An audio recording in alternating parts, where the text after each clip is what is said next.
मैं सचिन उत्तर प्रदेश के एक गांव से हूँ। मेरी बहन की शादी इलाहाबाद के पास के एक गांव में हुई है। जब मैं उनके घर रहने गया तो वहाँ मुझे एक लड़की दिखी। उसे देखकर मैं अपना आपा खो बैठा। वो भी मुझे देखने लगी और एक अजीब सा आकर्षण हम दोनों की आंखों में समाया हुआ था। उसकी आंखों में गजब सी कशिश थी और बदन शोला था। एक दो पल का हमारा आंखों ही आंखों का मिलन कुछ ऐसा कर गया था कि मैं तो समझो अंदर तक घायल हो गया था। वो कुछ ही पल बाद उधर से वापस चली गई, लेकिन मैं अपनी सुध बुध खो बैठा था। अगले 10 मिनट तक तो मुझे कुछ होश नहीं था कि मैं किधर खड़ा हूँ और क्यों खड़ा हूँ। तभी मेरी दीदी संगीता ने आकर मुझे हिलाया और कहा, क्या हो गया है तुझे? मैं कब से आवाज़ दे रही हूँ। मैं सकपका गया और मैंने कहा, अरे दीदी, वो एकदम से चक्कर सा आ गया था। मेरे मुंह से चक्कर आने की बात सुनकर दीदी ने मुझे ले जाकर एक खाट पर बिठा दिया और वो मुझसे पूछने लगी कि क्या हुआ था तुझे। अब मैं कैसे बताता कि क्या हुआ था मुझे। जब से उसे देखा था तब से सिर्फ उसी के बारे में सोचने लगा। उसका हुस्न मेरी आंखों के सामने फिर भी उभरने लगा। उसकी झील सी आंखें, उसके गालों पर एक तिल। उसके बाद ही मैंने उसे एक नज़र भर कर ऊपर से नीचे तक निहारा था। सलवार सूट में उसकी बॉडी की हर आकृति मानो उभर कर दिख रही थी। पतली सी कमर, मानो ऐसे लग रहा था कि सुराही हो। मैं अभी यही सब सोच रहा था कि वह फिर से आ गई। इस बार वह अपने कपड़े बदल कर आई थी और उस समय उसने एक लैगी कुर्ती पहना हुआ था। वह काफी सज धज कर आई थी। मैं खाट से उठकर बैठ गया और उसे देखने लगा। उसने भी कनखियों से मुझे निहारा और हल्की सी मुस्कान दे दी।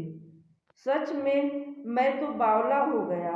मेरा मुंह चूतियों सा खुला हुआ था और वो पलट कर कोई चीज उठाने लगी। वो जिस चीज को उठाने के लिए कोशिश कर रही थी वो एक बोरी थी। मैं तुरंत उठकर उसके पास गया और बिना कुछ बोले उस बोरी को उठाकर उसकी तरफ देखने लगा।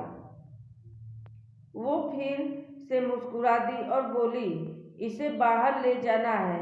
मैंने हाँ में सर हिला दिया और उससे इशारे से कहा, तुम आगे आगे चलो। वो मटकती हुई आगे बढ़ गई और मैं उसके पीछे पीछे अपने हाथों में बोरी को उठाए चलने लगा। इतने में मेरी दीदी की सास आ गई। उन्होंने आवाज़ देते हुए कहा, अरे बेटा सचिन, तुम क्यों परेशान हो रहे हो? इसे तो संगीता ले ही जाती। पहली बार नाम सुना था। संगीता बड़ा मीठा सा नाम लग रहा था।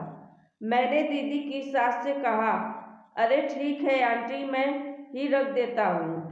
संगीता ने मेरी तरफ देखा और कहा, बस आप इसे दरवाजे के बाहर रख दीजिएगा, उधर से मैं उठवा लूँगी। मैंने कहा, अरे आप संकोच न करें, मैं इसे उधर रख दूँगा जिधर आप चाहती हैं।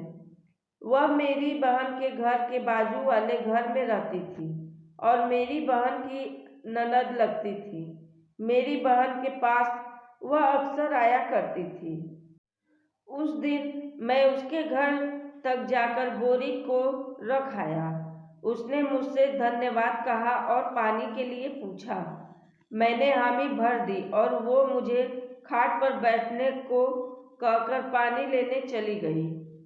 कुछ ही देर में वो एक प्लेट में थोड़ा सा गुड़ और एक गिलास में पानी ले आई। प्लेट उसने खाट पर रखी और पानी का गिलास मुझे पकड़ाया। मैंने पानी का गिलास लेते समय उसकी उंगलियों को छुआ तो वो सिहर सी गई और मेरी आंखों में देखने लगी। फिर मेरी उससे पढ़ाई के सिलसिले में बात होनी शुरू हो गई। वह मुझसे काफ़ी प्रभावित थी और अब मेरी उससे रोज़ बात होने लगी। मैंने संगीता का नंबर भी ले लिया और अब मैं उससे रात में भी बात करने लगा। फिर हमारी बात कुछ अलग विषयों पर भी होने लगी थी। मैं अपने घर वापस आ गया। धीरे धीरे दिल की बात जुबान पर आ गई और मोहब्बत का इजहार करने का मन बन गया। फिर संगीता के सामने अपने प्यार का इजहार किया और उसने मेरे प्यार के लिए हाँ कर दी। उसकी हाँ होने के बाद अब मेरी संगीता से रोजाना प्यार मोहब्बत की बात होने लगी और अब हम दोनों सीधे उसके लिए बात करने लगे थे। फिर मैंने एक दिन उसको वीडियो कॉल की तो वह उस समय एक खुले गले वाली नाइटी पहनी हुई थी। मैंने सीधे कह दिया कि आज तो डेयरी फार्म के दीदार हो गए। वह हंस दी और बोली, क्यों, मन डोल गया है क्या? मैंने कहा, हाँ, यदि संगीता जी का मन हो तो ऑफर दे सकती है। तो संगीता जी बोली, अभी थोड़ी देर बाद दिखाती हूँ। मैंने कहा, फोन चालू रखा है। वो बाथरूम में आ गई और सामने फोन रखकर मुझे अपने जिस्म की नुमाइश करने लगी। मैंने कहा, नाइटी हटाकर दिखाओ। वो नखरे करने लगी। ऐसे दूरदर्शन से क्या लाभ होगा? संगीता बोली, लाइव टेलीकास्ट का मजा लेना है तो बोलो। मैंने कहा, अभी कहो तो अभी आ जाता हूँ और लाइव फिल्म की शूटिंग कर देता हूँ। वो बोली, कैसी फिल्म बनानी है? मैंने कहा, वैसी वाली फिल्म बनानी है। तभी किसी के बुलाने की आवाज़ आई। उसने कहा, अब बाद में फिल्म बना लेना, अभी जाना है। इस तरह से हम दोनों की बातें चलती रही और दिलों की आग बढ़ती रही।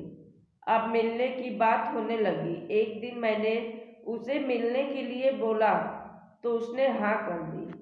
मैं उससे मिलने के लिए अपनी बहन के घर के लिए निकल गया। मैं वहाँ पहुँचा, सबसे मिला। संगीता भी आ गई। फिर हमने मिलने का प्लान बनाया तो उसने बताया कि रात में मेरी गली में आ जाना। मैं रात होने का इंतजार करता रहा और आखिरकार समय हो गया और मैं उससे मिलने गया। मैंने उससे कहा, मैं तेरे रूम में आ जाऊंगा। वो बोली, घर पर सभी है। मैंने उससे किस करने के लिए बोला तो मना करने लगी, लेकिन मैंने जबरदस्ती किस कर दिया और वो जाने लगी। मैंने रोका तो नहीं, रुकी और चली गई। बाद में फोन आया कि सुबह 5 बजे खेत में मिलेंगे। मैं सुबह खेत में गया। संगीता वहाँ खड़ी थी। तब मैं उसे आम के बगीचे में लेकर गया। वहाँ मैंने उसको किस करना शुरू किया तो वो नखरे दिखा रही थी। मैंने उसे मनाया, तब वह तैयार हुई। फिर मेरा हाथ पकड़कर मुझको किस करने लगी।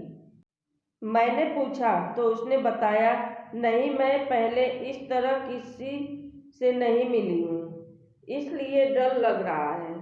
तब मैंने भी समय न खराब करते हुए उस पर टूट पड़ा। वह कहने लगी, अरे यार, ये क्या किया? कहीं मैं प्रेग्नेंट हो गई तो? मैंने कहा, कुछ नहीं होगा, टेंशन मत ले। कुछ देर और रुकने के बाद हम दोनों घर वापस आ गए। उसके बाद जब भी मैं दीदी के घर जाता तो संगीता से कभी खेत में, कभी उसके घर में कोई नहीं रहता तो उसके घर में किसी बगीचे में हम दोनों जरूर मिलते। वह भी हमेशा तैयार रहती। जब ये सब मेरी दीदी को पता चला तो वह बोली, सचिन, तुम संगीता से प्यार करते हो? तो मैंने हाँ में सर हिला दिया। फिर एक दिन दीदी संगीता से मेरे बारे में पूछी कि संगीता, तुमको सचिन कैसा लगता है? अच्छा लगता है भाभी। संगीता बोली, भाभी, क्या बात है? सचिन तुमसे शादी के लिए बोल रहा था, क्या तुम तैयार हो? भाभी, मैं तैयार हूँ, पर दीदी की शादी के बाद आप तो जानती हैं, दीदी मांगलिक है। दोस्तों, आपको अगर हमारा चैनल पसंद आए तो हमारे चैनल को सब्सक्राइब, लाइक व शेयर जरूर करें। धन्यवाद।